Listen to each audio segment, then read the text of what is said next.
সে ব্যক্তি সফল হয়ে গেছে যে ব্যক্তি তার আত্মাকে পরিশুদ্ধ করতে পেরেছে।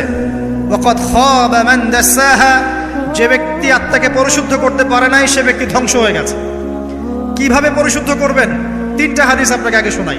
এক, আল্লাহ রাব্বুল আলামিনের হাবিব মুহাম্মদ সাল্লাল্লাহু আলাইহি ওয়াসাল্লাম দরুদ পড়েন, বলেন সাল্লাল্লাহু আলাইহি ওয়াসাল্লাম। তিনি বলছেন যে আল্লাহর এমন কিছু বান্দা আছে যারা জান্নাতে প্রবেশ করবে যাদের অন্তরটা হবে পাখির মতো নরম। কার মতো?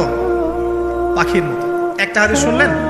দুই নম্বর হাদিস, আল্লাহর রাসূল সাল্লাল্লাহু আলাইহি ওয়াসাল্লাম বলছেন শহীদদের আত্মা যখন আল্লাহর কাছে পৌঁছায়, আল্লাহ রাব্বুল আলামিন সেই আত্মাগুলোকে সবুজ রঙের কিছু পাখির মধ্যে প্রদান করেন এবং সেই পাখিগুলো আরশের নিচে লণ্ঠন আছে, এখানে বসে থাকে এবং তারা জান্নাতের যে কোনো জায়গায় যায়, ঘুরে খাবার খায়, আবার ফিরে আসে। আল্লাহ পাক তাদেরকে বলেন যে তোমরা কি চাও, তোমরা কি চাও? শহীদরা কিচ্ছু বলতে পারে না। কি চাইবো? আল্লাহ এত নিয়ামত দিয়েছেন, কি চাইবো?